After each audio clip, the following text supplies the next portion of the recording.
Welcome to the Meeting of Minds podcast. You're very welcome here. And today I've got a great guest for you. I am talking to Martin today. Now, I don't know Martin at all, really. I only know what I've seen on Instagram, and I literally met him 10 minutes ago now. So I am really excited to talk to him, to get to know him more, to get to know his story. And I can't wait for you to hear it too. So, Martin, good morning. Morning, you're right. I am. I'm great, thank you. And thank you so much for coming here and spending your time talking to me today. I really appreciate it. Thank you. Thank you for the offer as well. I was really excited, a little bit nervous, but yeah. Well, it's just a chat, and it's just a chat. And so can you tell us, the listeners, a little bit about yourself now? Obviously we know your name's Martin. Where'd you come from? Just a little bit about you. Yeah, sure. So originally I was born in Scotland, but my dad got a job down here when I was 6 months old. So I've been living in Essex pretty much all my life. I'm a father to two beautiful children. Married. I work as an assistant manager in a leisure centre. I enjoy spending my time sort of promoting Nacoa, which I'm really passionate about. Yeah. And that's me. Cool. And tell me about your children. Have you got one of each? I know you've got a daughter. Are they both? Yes, I've got a daughter who's 3, Elsie, and a 5-month boy, Charlie. So cool. I'm very blessed to have one of each. And how's that going? I mean, there's not a massive age gap, is there? So how's that going? It's not bad. It's definitely an adjustment to life, but I'm a lot more tired. But I love it. I love watching them grow. And when they do new things, it's I feel really blessed. Yeah, I've always wanted a family when I was younger, so yeah, I'm very lucky to have that. Yeah, good. That's amazing.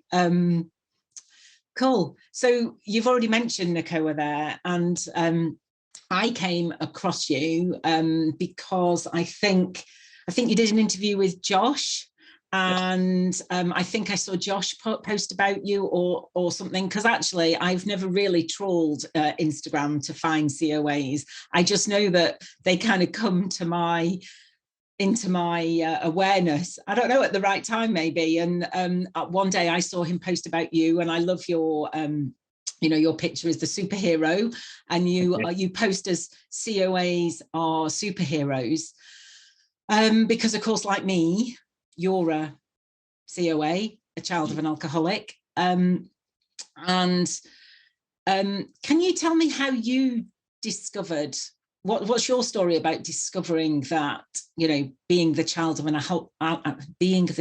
alcoholic is a thing?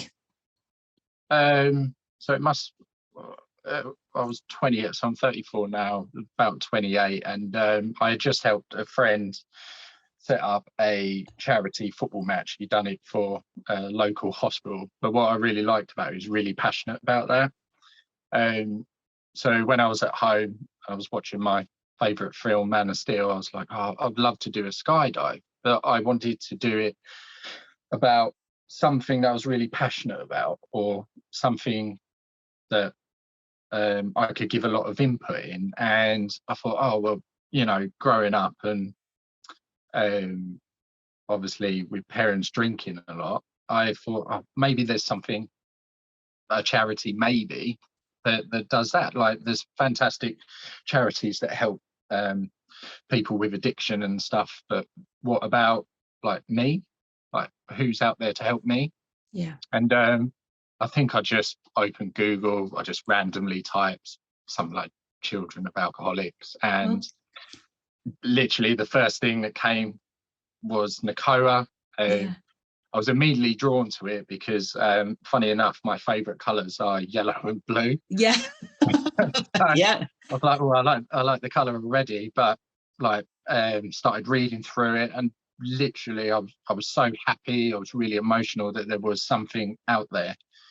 But what shocked me more is, so they do sort of posts about where people tell their stories, and actually I was like, wow, I'm not alone. Like, it isn't just happening to me. And probably a lot of people think to begin with, oh, it's me, or no one else is dealing with it. But I was really emotional because I found something, and I read through it, and it was like, this is exactly what I'm looking for. Yeah.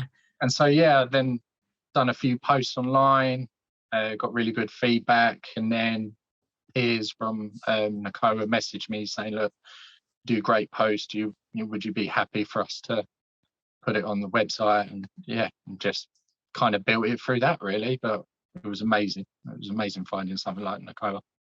Yeah. And after, I mean, you said you were 28, so after all those years of living with your circumstances and feeling like you were alone, because we all feel like it's just us, that must, I can really sort of feel how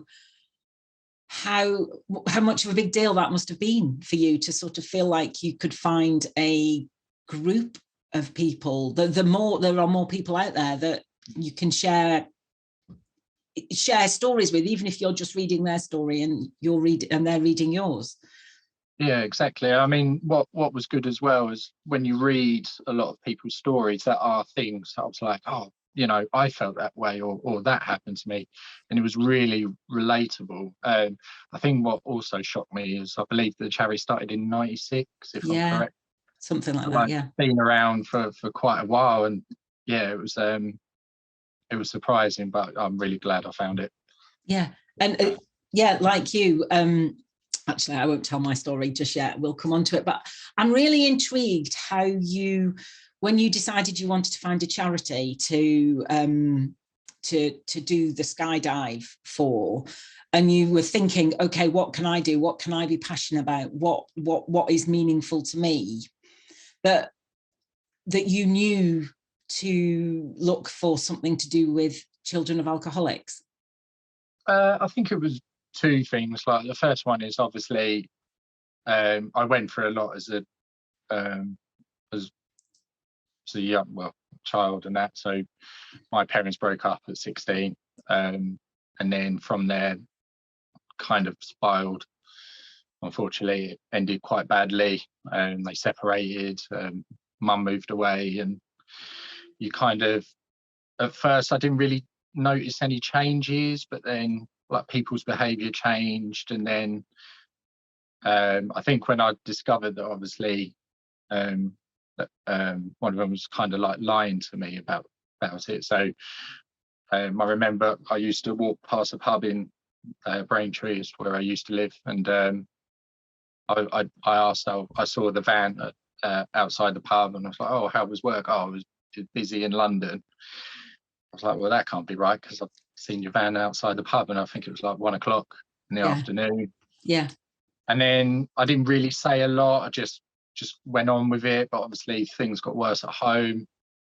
Yeah. And then I knew there's kind of like a problem in that, and I had to deal with a lot emotionally and things like that. And I think at the time when I was looking for a charity, that felt like I went through so much. I was like, oh, I need to find a charity that I can promote to help people like me. So that's kind of my process. And also growing up, like, I didn't really, sounds bad, but I didn't really see my parents as role models because of what was going on. But Superman was a good role model. Yeah. For me, to be fair, growing up, it was nice to, watch someone trying to help people and just kind of forget like what was going on inside my life. So yeah, because that's the thing, isn't it? When it's going on and you're right in the thick of it, you do try and suppress it somehow, push it away, pretend it's not going on.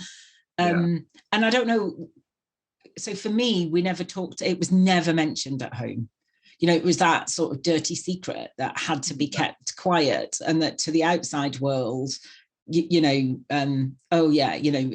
was my mum that drank, and it was like, oh, she knows how to have a good time. But it was like, yeah, but behind the walls in home, it was a much it wasn't, so it wasn't just having a good time. It really spiraled into something really really different and really unpleasant and really dangerous at times. So did you find that it was something that, could you talk about it to anybody? I didn't speak. So obviously I met an amazing group of friends who they kind of probably knew something was going on, but I didn't really talk about it. I definitely didn't talk about how I felt about it and things like that. So Yeah. I never let on to anyone how it was emotionally affecting me. I kind of just like survivor mode, just I have to get on with it. I would say it was probably well hidden, although there were times where it was kind of spilling over that line of being hidden. So, for example, I was getting a lift back from football training, and one of them had passed out on the road.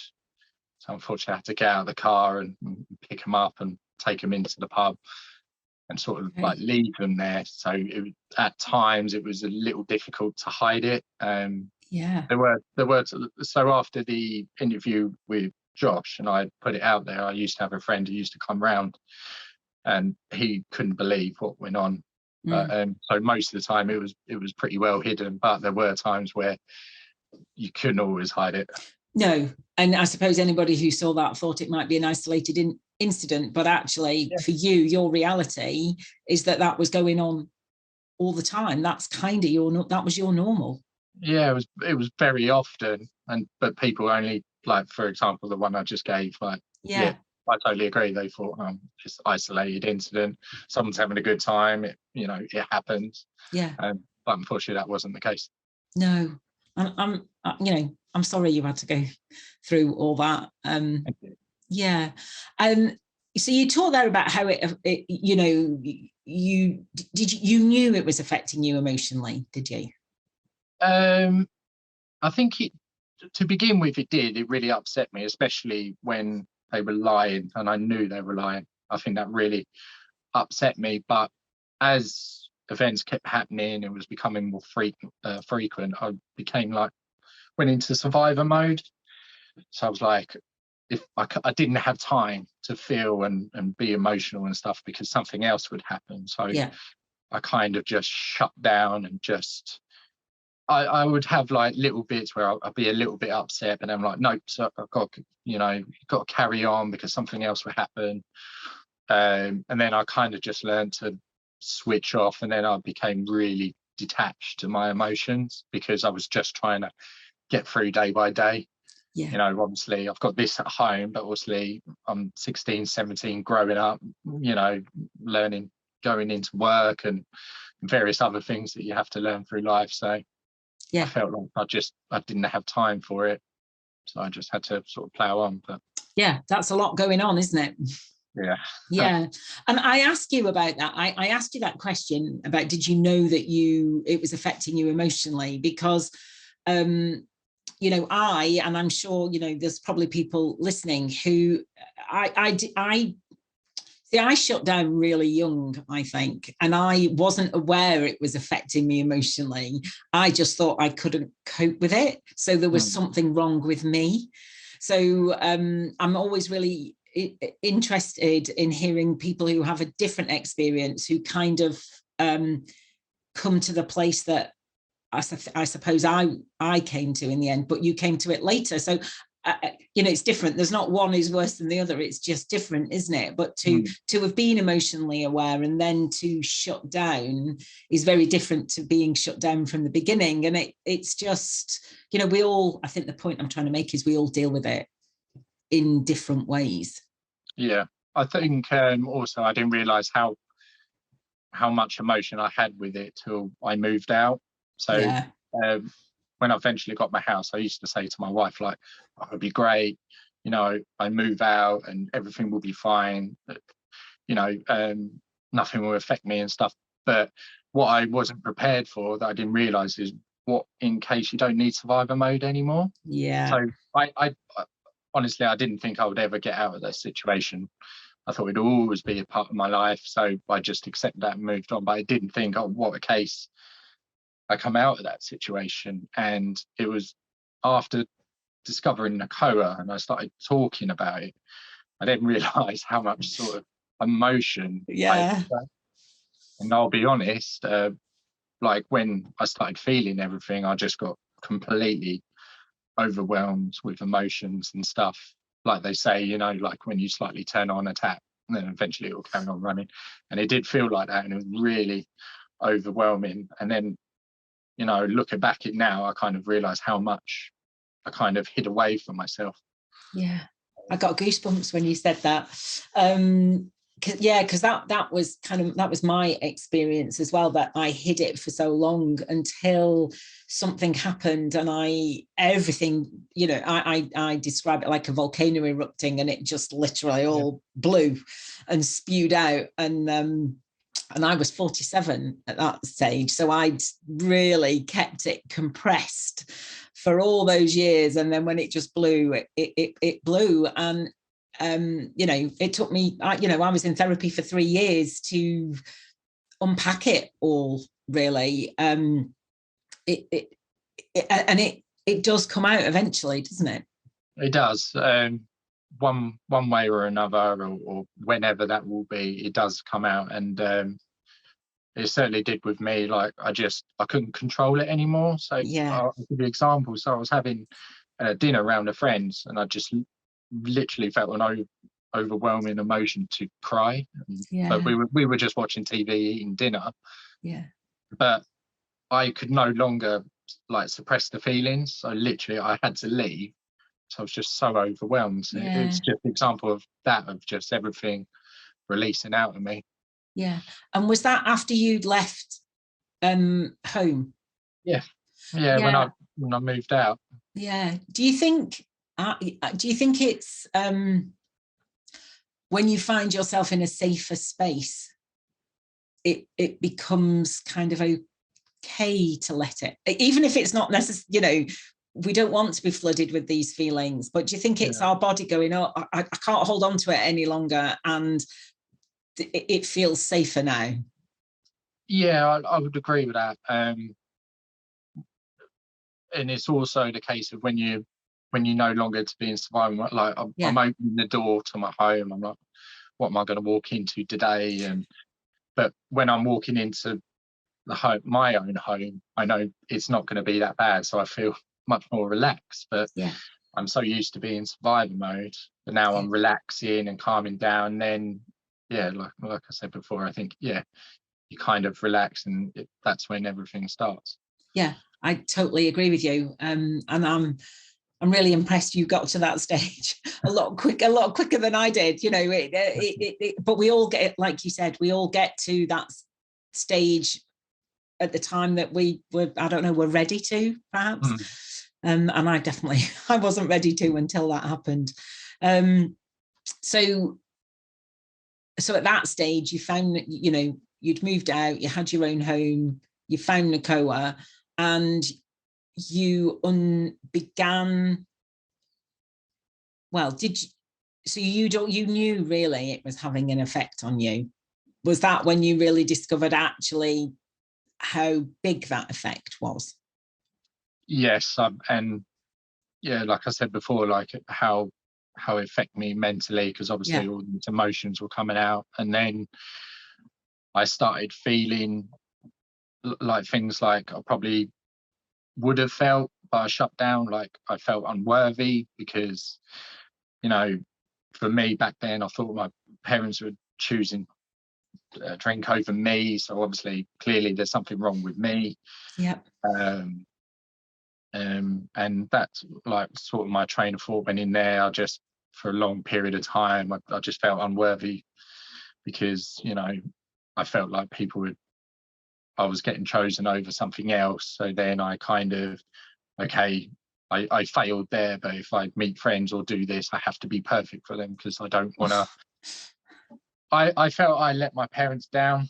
And so whenever I met people, I was like, right, I'm not going to let you down. I will be here 100%. I am the perfect person.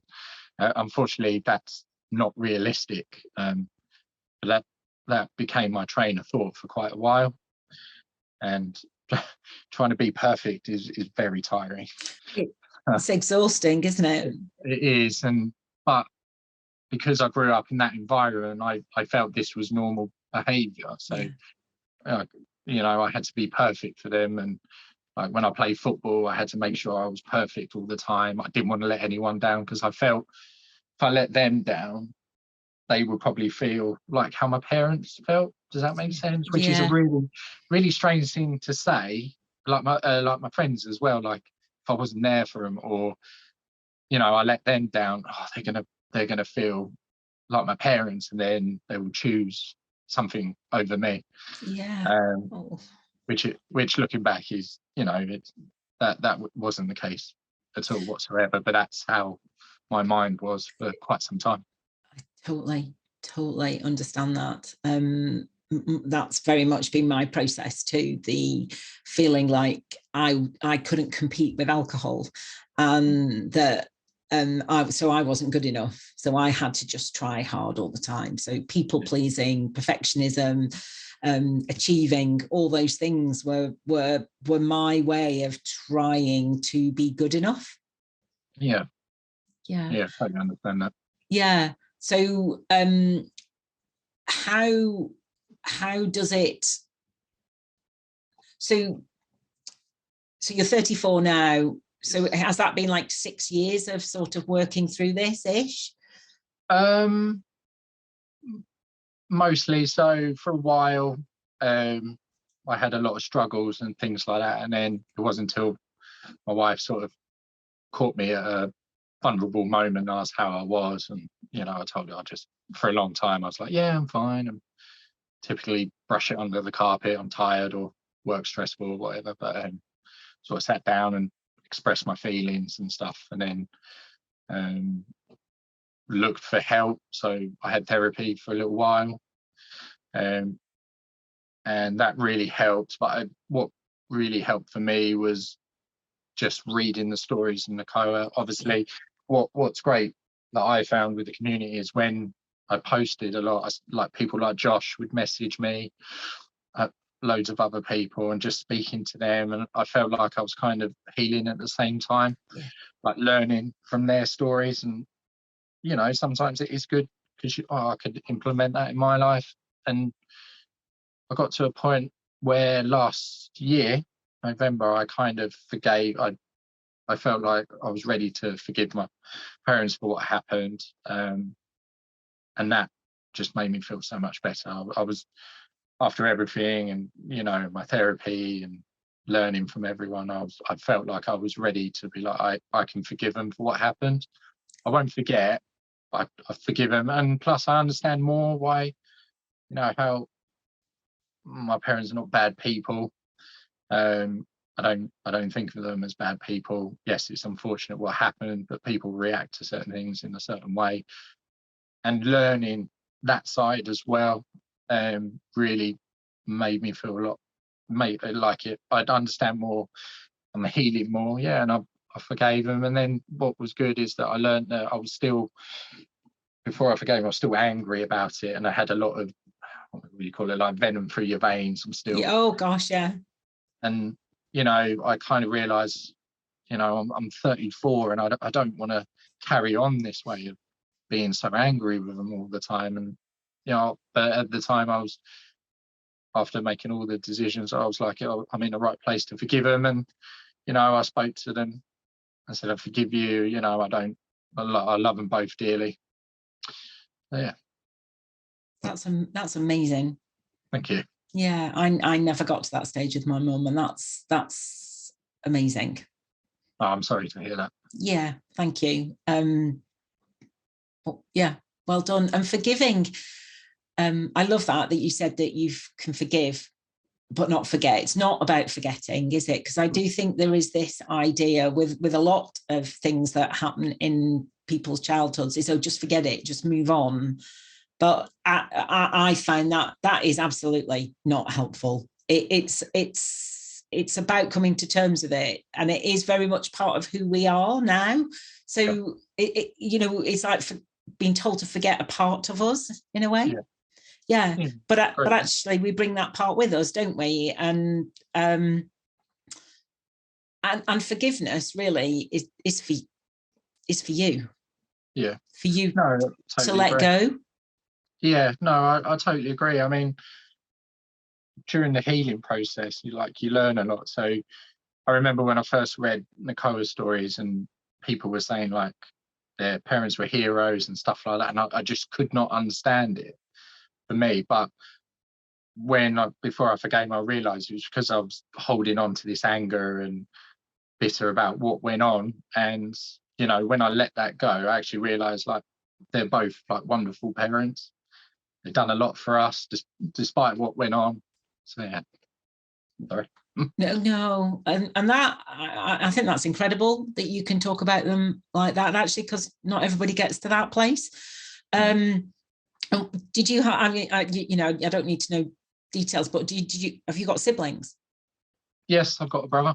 Yeah, so he was brother. going a younger brother. So you felt the protective big brother bit as well, perhaps? Did you? Yeah, well, when this was happening, we were kind of crossing paths. So I don't think we were together in the same household for too long. Right. Like he went off to do his own thing, and then I moved out, and then I came back. So it was very rare that we were both at the same time. But Okay. Obviously he had his own. I'm sure he has his own story to tell and things. Yeah, like of course. So, Everyone's is different. Yeah, and I had a great thing I wanted to say then, and I've forgotten. I just think I think you are breaking that pattern, aren't you? You've come to perhaps understand your parents, and actually, no parent wants to be an alcoholic. Nobody chooses that, really. I mean, I think there's a time when there is a choice, but it's a choice of how do you numb this pain, and you're going to numb it one way or another. And then, so the choice is, okay, I choose alcohol. But then after that, it's like, okay, this works. This numbs this pain. And it sounds like you came to understand a bit more about your parents' story. Yeah, I mean, yeah, mum, and I did too. Yeah, my mum went through a lot, so yeah. I kind of understand. Like when I was younger, she was regularly in and out of hospital and things like that. Bless her heart. Yeah, and I think they desperately tried to stay together for the kids, but obviously it wasn't working, and just obviously it ended quite badly. But yeah, that was their reaction to obviously what had happened. So yeah. And over the time that you've been healing, have your challenges changed, do you think? yeah, I'm still learning to feel an emotion.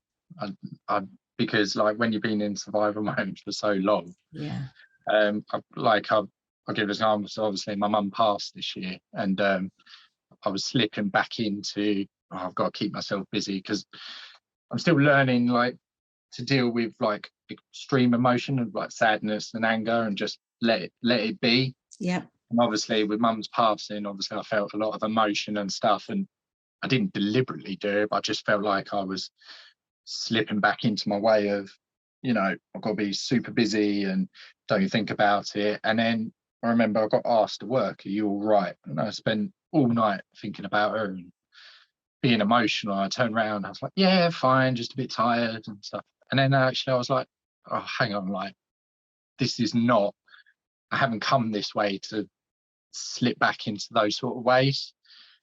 So I try and make a good effort to, if someone asks me how I feel, like I'll try and be truthful. yeah, At that time, whatever that may be, and also feeling that emotion as well. So I feel like most of my COO journey I've kind of learned to deal with and stuff, and now I'm just kind of, well, funny enough, using that experience to make sure that, I don't know if you could call it better, but being able not fall back into the same thing, like with dealing with mum passing away. Yeah. And healing just keep it's the journey that we're on, and we're on it. I don't know, I think we're on it to some degree or other forever, really. And when we grow up hiding everything, suppressing everything, not being able to express them, it's a real job to get to the stage where we can recognize them, our feelings, our emotions, where we can express them, where we can move through them. You know, when I'm still on that journey. I'm pretty sure I'm going to be doing that forever, and I still catch myself being super busy so I'm not trying not to feel something, and you know, all we can do is keep trying. I'm trying to learn a balance, like where I am keep myself busy, but also not, so I can process what's going on, just trying to find a balance, really. You know, and you've got a young family and a job and everything, you know, you can't just, it's not always a good time to fall into a little bit of despair, is it? And we have to sort of manage how we can do that. But I suppose for me, and by the sounds of it, it might be the same for you, it's not always waiting for the perfect time, you know. It's just allowing ourselves to process stuff when we need to, but sometimes we might just have to put that off till a bit later, tomorrow or something, because of what's happening. Do you find that? No, I agree. And do you think that's your biggest challenge at the moment, maybe? Yes, I would say so. Just trying to process extreme emotion of sadness and anger when it does come, because like I said before, I don't want to slip back into what it used to be. So I'm still working on it. And you know, I'm really sorry for the loss of your mum earlier this year, and thank you for coming on and talking about it, because it's not that long ago, so thank you. No, I sometimes forget like how it's not that long at all, but thank you very much. I appreciate it. And you touched earlier, I know what I forgot, I remembered what I was going to say. You were talking about role models and how, and I'm exactly the same. I feel that you know, my parents as well, you know, my stepfather as well, they were all examples to me of what not to do, or how not. I didn't want to be a parent like they were. And I you know, people you know, ask occasionally, you know, who you know, if somebody said to me, who are your role models, I'm like, I actually don't have any. I don't have any other people that were around in my life that I could say that's the sort of person I want to be. That's how I want to treat people. That's how I want to parent. That's how I want to show up in the world. I don't have those examples. So I'm forging this way myself.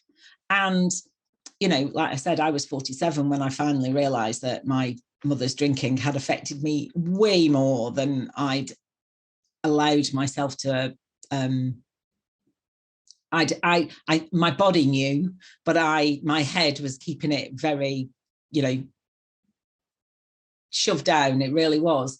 And so once I'd had therapy, working out who I was underneath all that trauma. Who am I without all that went on for my parents? Who am I? Who is Philippa? How do I want to parent? How do I want to show up in the world? All those things. I wasn't ready for that. You know, that sort of identity crisis, really, because I'd always been the child of that family who was always surviving.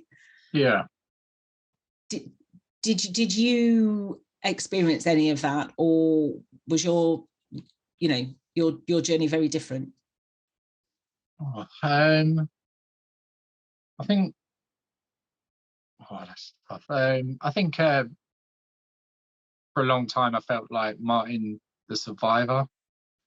I didn't, because obviously what was going on, and that for a long time I sometimes do sort of like, who is Martin? But I think after learning about Nacoa and stuff, I felt like, that's a difficult one. Sorry. No, I haven't really thought about it, to be honest. That just kind of came up in my head. Yeah, I'm not really too sure, if I'm honest. Yeah. Sorry. No, absolutely. And you know, you've got plenty of time to work that out, haven't you? And you know, you are a great parent. I'm sure you are. You're a husband, you're all those roles, and who you are in all that will be very much part of those roles, and the rest of it will come out, I'm sure, in time. Yeah. Yeah. No. Maybe that's a middle-aged crisis, not crisis, middle-aged question to have, and that's why I'm asking it. And you're like, oh God, I don't know, I haven't even thought of that. So I'll be honest, I've never really thought about it, so I'm not really sure. Yeah. Well, let me know when you let me know when you start to find out. I will. I'm going to start thinking about that now. So, do you think there's any particular area of your life now that your childhood experience, and being the child of an alcoholic, or child of alcoholics in your case, how that still affects you? I mean, of course it still affects you, but is there a particular area of your life that it affects you now? I think probably, as I said before, is just learning to process emotions and stuff. I think that's still a big challenge for me, because I've worked through like my self-worth and stuff. Like, I think very highly of myself. Good. Oh, that's amazing. Yeah, I love that. Yeah, so I've learned to, well, love myself, and you know, appreciate what I can do, and now I don't have that fixation of being perfect. You know, there's no harm in trying to be good, but perfection just doesn't really exist. I've worked through that, but I think dealing with emotions, extreme emotions, is still quite a challenge at the moment. I'm just trying to work through. Yeah. I love that you said that you think you're great. Well, I mean, that's my words based on what you said, but I've only met you, I've only known you for like 40 minutes, and I think you're great. So that's amazing. And I do think, you know, being compassionate with yourself about those extreme emotions, because actually, you know, as a child, you didn't have anybody to help you work through those emotions. So, you know, there is work to do, isn't there? Yeah, no, absolutely. And I think also when you're quite young and you're discovering all these emotions, you don't really know how to process it, really. And it all comes a bit of a shock to the system. Yeah. And you know, there are a lot of experts in the field of childhood trauma who, you know, say that when we experience childhood trauma, we miss out on developmental stages. So we don't learn that bit. And I didn't learn any of that either. When you haven't got a parent to help you experience those emotions and love you through those emotions. I mean, apparently that's what I've got 2 teenagers at the moment, and I'm desperately trying to be loving and kind through all the emotions. And it's really interesting. But I know it's important for me to try my best, and that's all I can do, try my best to help them through this bit. And I know I didn't do this, because I say to them, I say, look, I have got no, apart from the fact I'm a woman, you're boys, and I'm obviously a lot older than you, but I did not go through this stage like you're going through it, because I went through it being the good girl, doing everything perfect as I could be, and not expressing my emotions, not being rebellious, not telling my parents that they know nothing and I know everything, you know, like I'm getting, and apparently what I'm getting is entirely normal. And it's like, right, okay, but oh gosh, it's hard. So you've got all that to come. There's nothing so triggering as having kids, I don't think. But the best thing we can do for our children is to do our own work, so we don't pass it on to them. Yeah, I mean, when I was younger, I always wanted a family in that, and you know, when I moved out and I felt like we were coming close to beginning a family, I was like, I think part of me was like, I really need to sort out what's going on so I can be there for my children and things like that. I appreciate things will happen, and you know, you can't always plan it, but I knew at that stage I needed to work on myself to be there for my children. I'm so impressed with your insight into yourself. Oh, thank you. I really am, because I definitely thought that having my children would heal me. And it didn't. I needed to heal myself, and what I needed to do was heal myself, so I didn't pass it on to them. And you know, you're way ahead of anywhere I was, and you're doing all that, and I just think that's amazing, and what a great example to anybody who's listening to this. Thank you. I would also say, like, sort of, I've, since we've met, obviously, like, read the things you do and stuff like that, and your journey sounded difficult, but I think the progress you made is really impressive. So just remember, you are doing a really good job. So yeah. Thank you. That's very kind of you. Thank you. So how are you doing now? I mean, you've told us a little bit, so yeah, you're doing great. Yeah, I'm doing great. Obviously with mum passing, I'm sort of dealing with that, but yeah, I'm loving family life, and you know, feel like I've got a good balance. You know, I am in a very good place personally. It's just now my new journey begins of sort of dealing with mum's passing, which has been quite difficult, but yeah, I'm sure it has. And what does the future look like? You got any idea? Oh, future, be there for my children, help them through life, finding new ways to sort of spread sort of like the story that I tell, and find new ways of telling it, like doing things like this. I'm really excited. I never thought I'd do anything like this, to be fair. Yeah, that's what it looks like at the moment. Just guiding my children through life, and that is very important to me at the moment. Yeah. And do you think 16-year-old Nathan could have imagined Martin? Why did I call you Nathan? Did you imagine, do you think 16-year-old Martin could have imagined that this is where you'd be now? No. I 16-year-old me thought I wouldn't find anyone that loved me, you know, I wouldn't be wanted by anyone, although I had dreams of having my own family. I never thought I'd be in this place. I just thought I'd be in this world growing up for forever, and kind of just accepted it. But yeah, I never thought it would turn out like this, ever. 16-year-old me would, if I told that, they would probably shake their head and be like, nah, that was my way of thinking. But obviously a lot's happened, and yeah, finally got there. And that's incredible. That is incredible. Yeah, thanks for coming and sharing it today. Just one last question. I think I know a little bit what you might say is. So my last question is, so what brings you joy? Oh, my children. Yeah. I love watching them grow up, and like I said before, just when they're doing new things, I love it. Love being a parent. My family is really important to me. My friends as well, and also doing the things that I'm doing through like my social media account. You know, I enjoy telling the story, and trying to look at new ways of raising awareness for Nacoa. I really enjoy helping them and being a part of it. Yeah, that's for me. Yeah, they do such important work, don't they?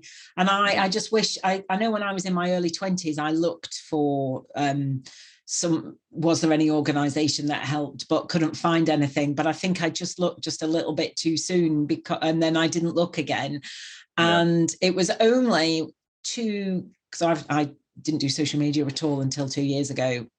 And when I joined Instagram 2 years ago, I came across a lady in America who posts about being the child of an alcoholic. And she mentioned a UK charity called Nacoa. I was like, oh, that's interesting. Went off to look about Nacoa, and Nacoa are like round the corner. Their office is round the corner from where I live. So I live in Bristol. So, that has been a great joy to get to know Nacoa, the wonderful people who work there. I was volunteering on the helpline for a while. I can't do it at the moment because I just can't fit a shift in. It's just not working, but I will go back. But I've been to volunteer at events and stuff, and it's just incredible. And you tell your story. it's amazing being part of something, isn't it? It is. I feel like I'm part of a massive family, but Yeah. the support I get. So any post I sort of do, and people messaging me, like when I done my video with Josh, a lot of people messaged me and we spoke about various things. It was amazing. It was surprising the kind of positive feedback I got. But yeah, like I said, like being part of the Nacoa family and everyone I've met is just amazing, and they're so supportive as well. Yeah, unbelievably supportive. Well, you're doing such a great thing telling your story. You're being very vulnerable, which, not everybody feels able to do for all sorts of reasons. But your vulnerability is really what, makes the story come alive for other people. So, thank you for sharing. It really matters. Thank you. I appreciate that. Yeah. So I know you post on Instagram as COAs are superheroes. Do you just, and hence your t-shirt, I love your super dad t-shirt that you've got on today. Do you post anywhere else, or is that your main platform? I've just recently started it up on Facebook, and I'm kind of sort of filtering from Instagram to Facebook, sort of bring it up to level, and then just post the same thing. I started it because I was going through because I used to post it through my personal one, like my journey and stuff, and I just felt like my message was mixed in, and maybe might not everyone would see it, but I've started with them too. I don't know if that will expand. I'm not really trying to put pressure on myself. I'm just slowly build it and just do what I feel is comfortable for me. And that's the key. That's the key. You don't want to push yourself over into it being too much and then stop doing it. Absolutely keep it where you are comfortable with. So anybody who's listening, go and check out Martin. COAs are superheroes. And, he really has been a superhero for us here today. Thank you so much for joining us. No, thank you. And I didn't say earlier, but I'm really sorry what you went through, but what you're doing at the moment is amazing. And I really appreciate the opportunity you gave me as well. Thank you. You're very welcome. Take care. Yes, take care. Thank you for listening to the Meeting of Minds podcast. You can find this podcast in all the usual places. Please tell your friends. Please subscribe. And if you have a moment, I'd be really grateful if you could rate and review, as it helps other people find us and helps me spread the messages of empowerment and positivity that I'm really passionate about. If you want to find out more about me, you can visit my website, www.safeandsupported.co.uk. Until next time, bye.